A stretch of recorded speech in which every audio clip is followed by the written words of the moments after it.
Hey guys, welcome back for my weekly vlog. So this is going to be a little bit different of a vlog. If you want to know what it's about, stay tuned.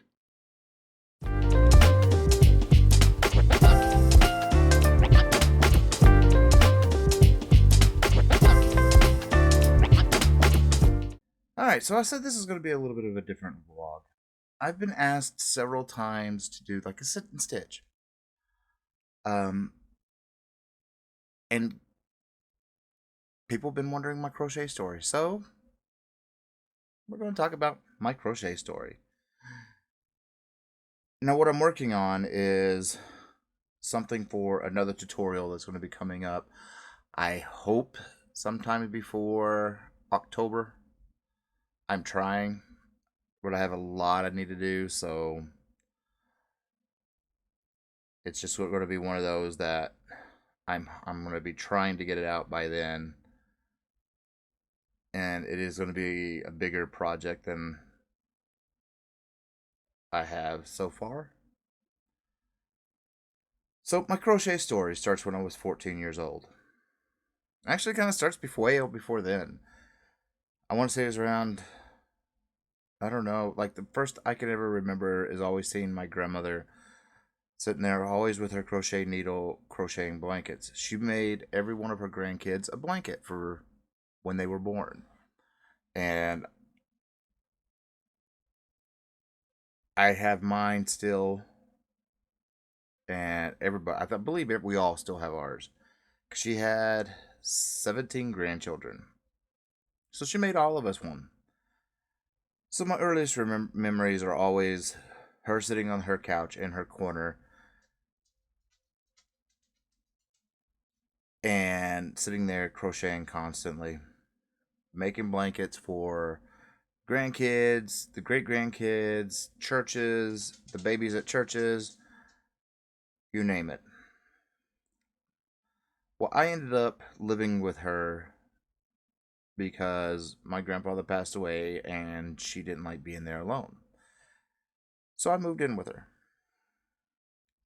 And around 14,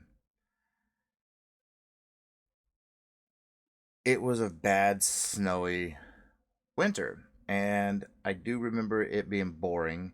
And of course, this is a lot before people could really afford to have cable television. So we really didn't have that. And there really was never much on TV. And I really didn't play. I had a Nintendo, but I never really played it. The old school Nintendos. So I'm sitting there in the living room with my grandmother, and I'm just bored. And she's like, "Oh, do you want to learn how to crochet?" So I did. She taught me the basics, and then there was a closet in the hallway that had a bunch of my great grandmother's crochet. And I asked her if I could go through there and, start working on stuff.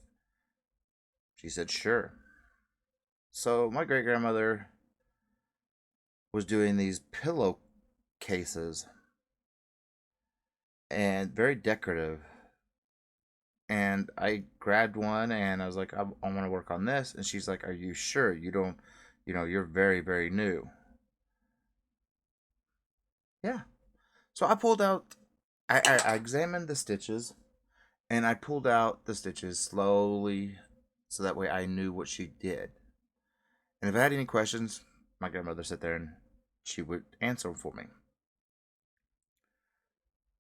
So my first project was finishing one of my great grandmother's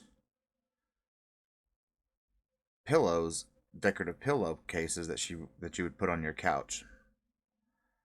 And I followed the stitches, followed the design, everything, and picked it up right away. So I've been crocheting since I was 14. And I have rarely put it down. I put it down for, some high school. There was some years in high school that I didn't crochet because I was busy with sports, friends, student council. I was senior class vice president, and then I went into the Navy, and I didn't crochet until about 2021, 20, I'm sorry, until about 2001 when I met Panda. He was crocheting a granny square blanket, and I didn't know there was many other males that knew how to crochet. And I'm like, oh my gosh, I know how to crochet. And we went to Walmart and grabbed my yarn, got some needles, and we both just started chilling in my room watching I think it was like Dragon Ball Z or something. Stuff that I wasn't into, but he was. And just started crocheting along.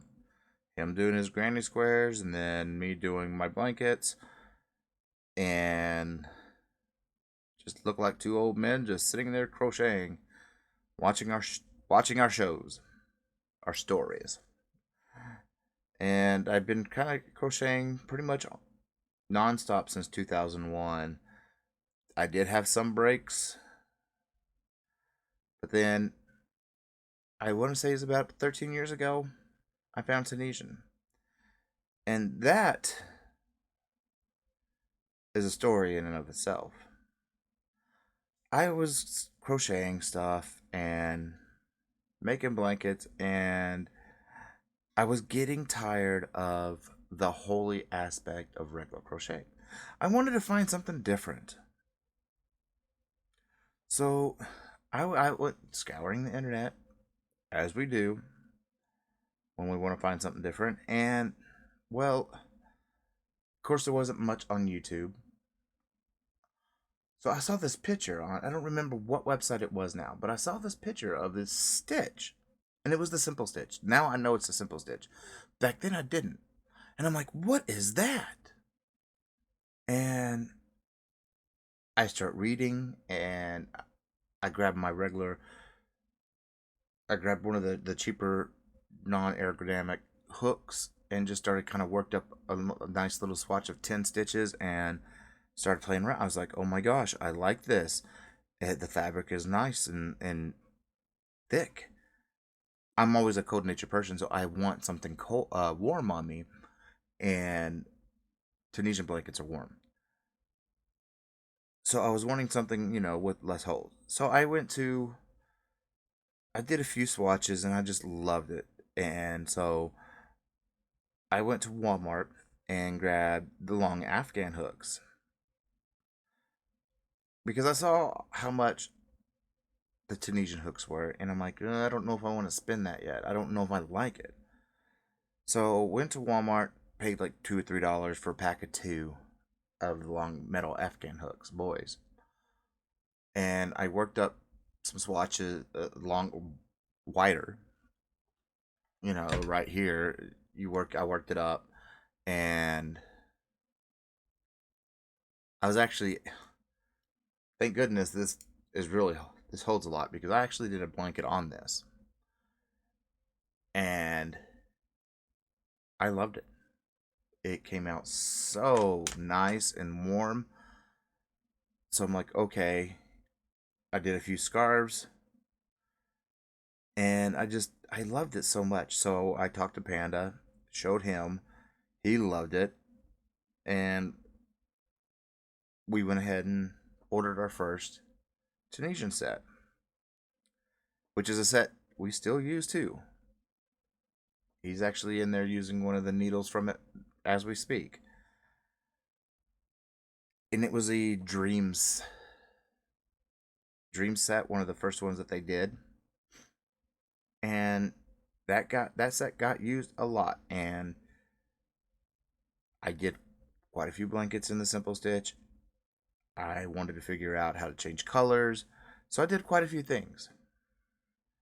How to change colors in the rows, how to make graph cans, and I did that.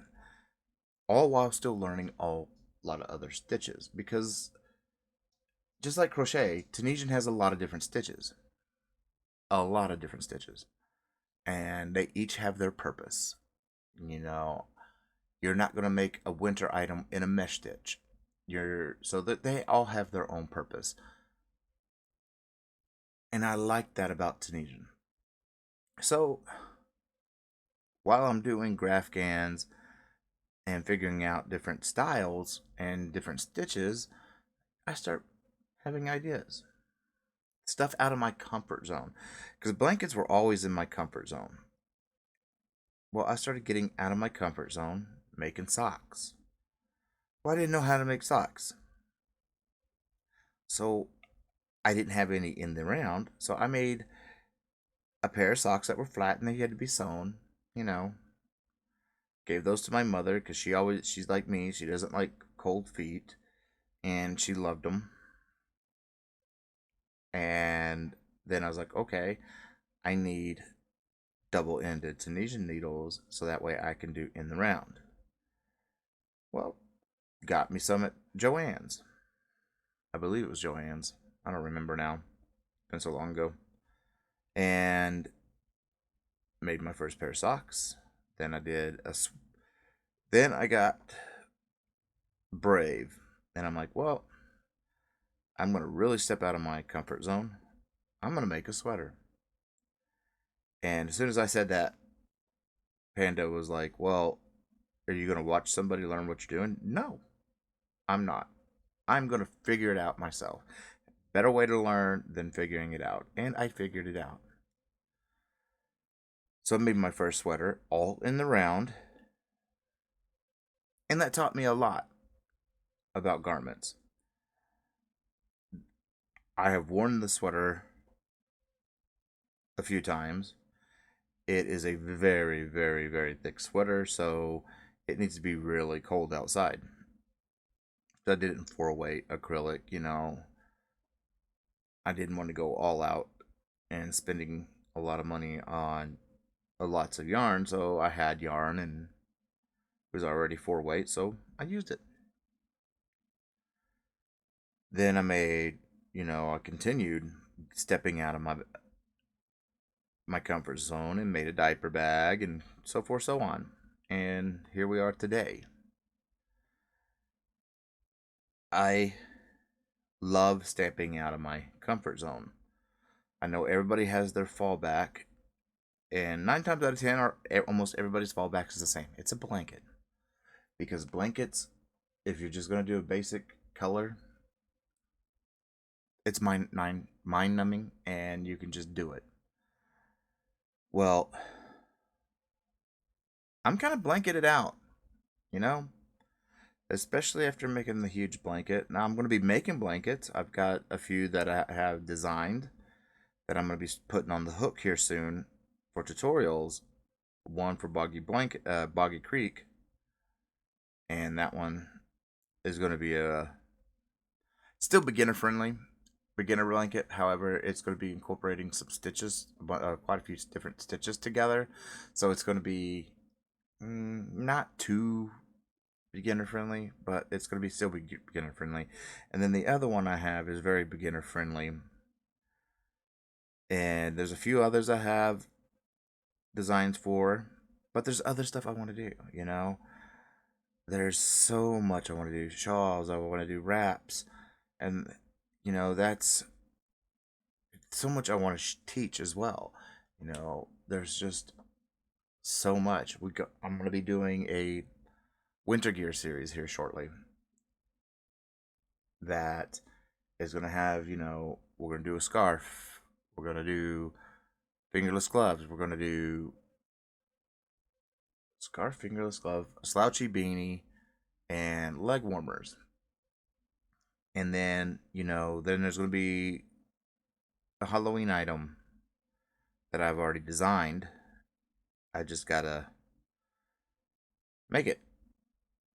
And it's going to require color changing.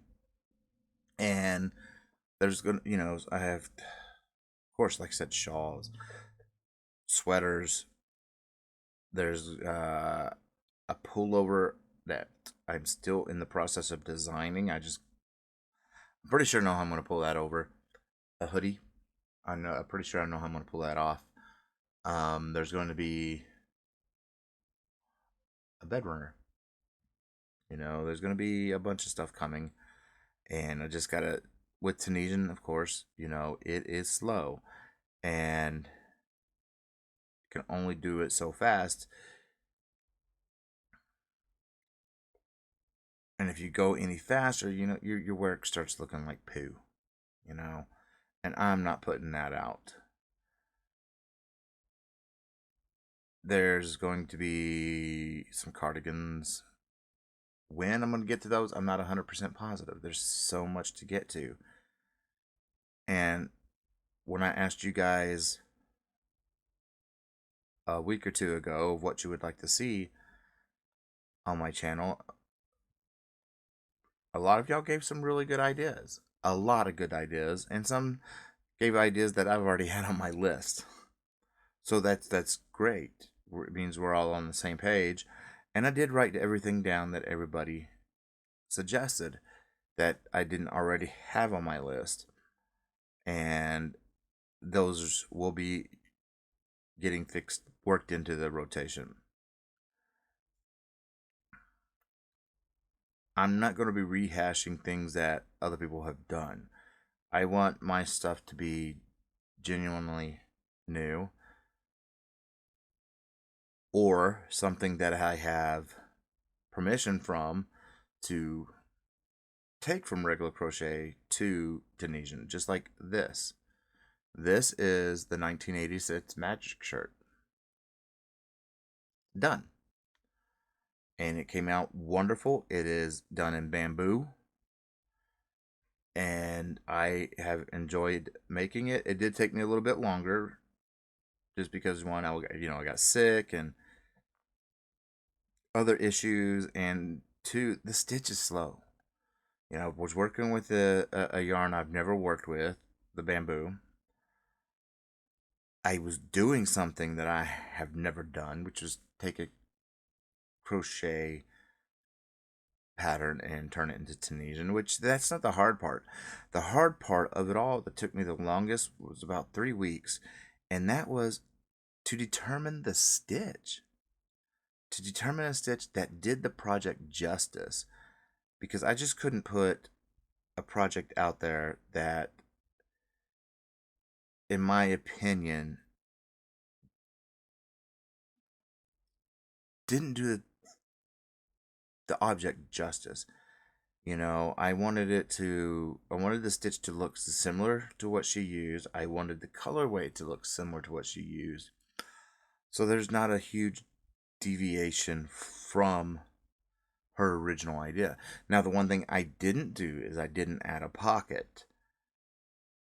For two reasons. One, I don't like pockets on my shirts.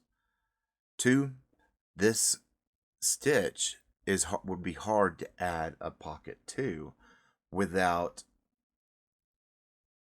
any sagging in the pocket, without any deviation in the entire project. So I had to not do a pocket. Now, does that take away from the project? I think so, but one, like I said, I don't like pockets on my dress shirts or on my shirts, and two, just with the stitch, it would be hard to get something to stitch into that. If I would have used a fuller stitch, such as the knit, the alpine, Solinsky, the wave, you name it, a fuller stitch, yeah, I probably would have put a pocket on there, because it would have been able to get stitched in there easy. With this stitch, it wouldn't have been able to get stitched in. Not one bit. And definitely not easy. So I had to choose, really. Now, I've been asked, am I going to be doing more of her stuff? Down the line, yes. There's going to be she's given me permission, so I'm going to, and she loved the way this shirt looks, so I'm going to keep going. You guys all liked it, she liked it, and that's all that matters, is that everybody likes it, and it came out the way I was envisioning it coming out, and I did her project justice, and that's what I wanted, and it came out that way. Now, the next one's not going to take me a month and a half to make, unless it's a blanket. Then, those are just slow building. I'd love to do some of her beanies. I would love to do try to figure out, convert a couple of her shawls, etc. But I also have my own list that I want to do too. But having that when I draw into a slump to be able to draw inspiration from is awesome. There's going to be a lot coming. There's going to be quite a few things.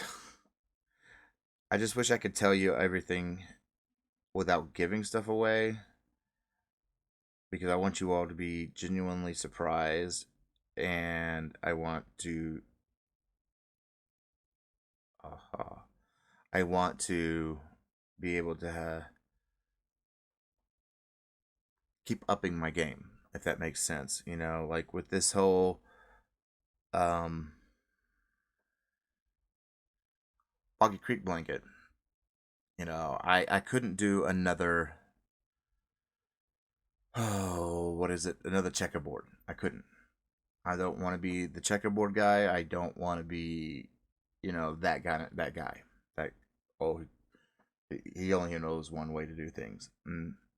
No, because I don't. I know multiple ways, and I'm going to prove that with this Boggy Creek blanket.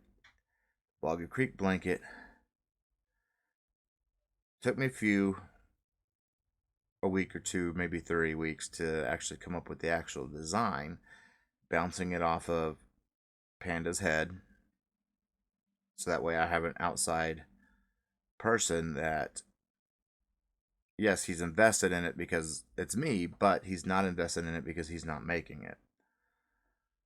So he's kind of kept it kind of real and kept it to where it isn't going to get out of hand on me.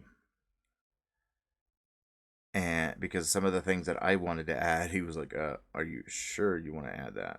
That's going to add way too much to your project, yada, yada, yada.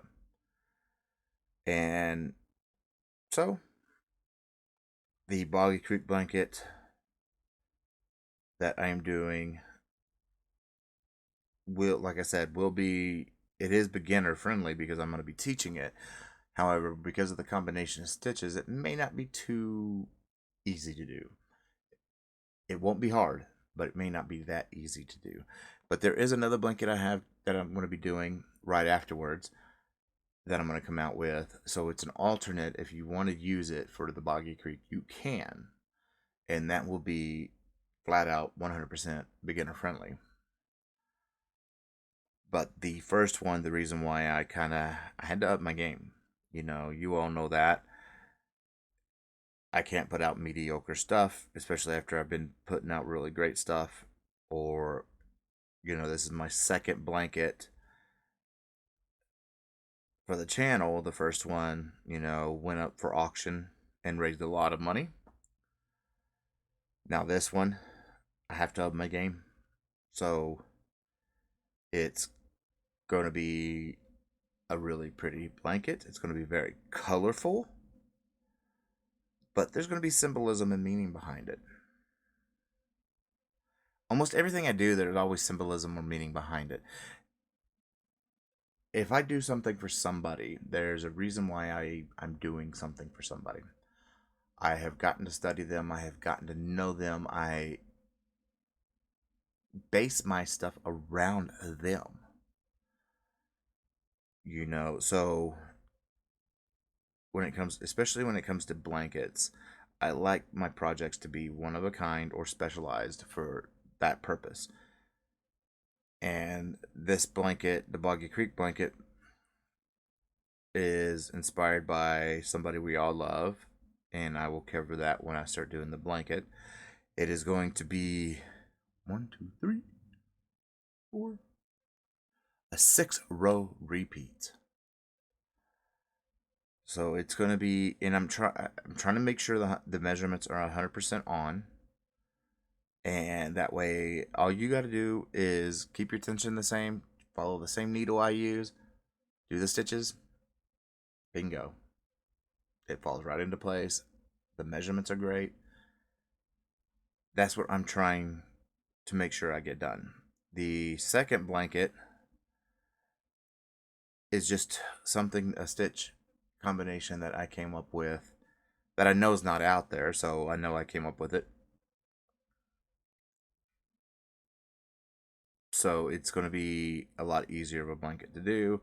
I'm going to be doing it in the second blanket. I'm going to be doing in Big Twist Rave. The first blanket's going to be done in a lot of colors, and once we start showing the blanket, you'll understand why I chose so many colors and why it looks the way it does, and the symbolism behind it.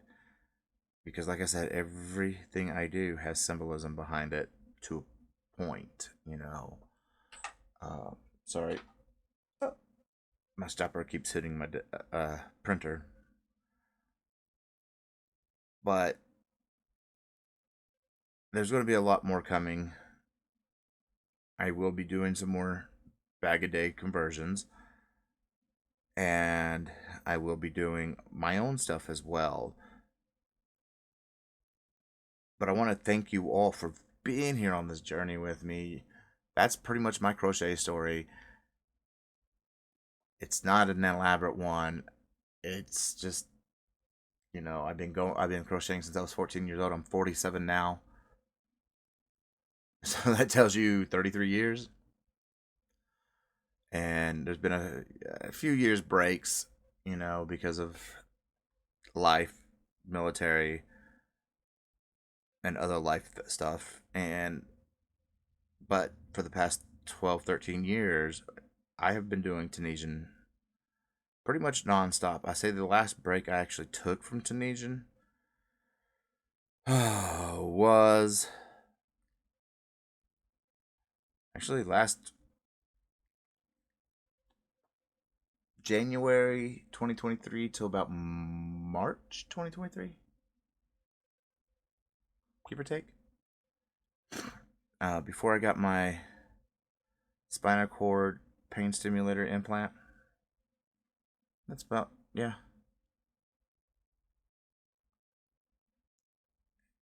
But there's going to be a lot coming. So just keep an eye out. I want to thank you all for being here on this journey with me.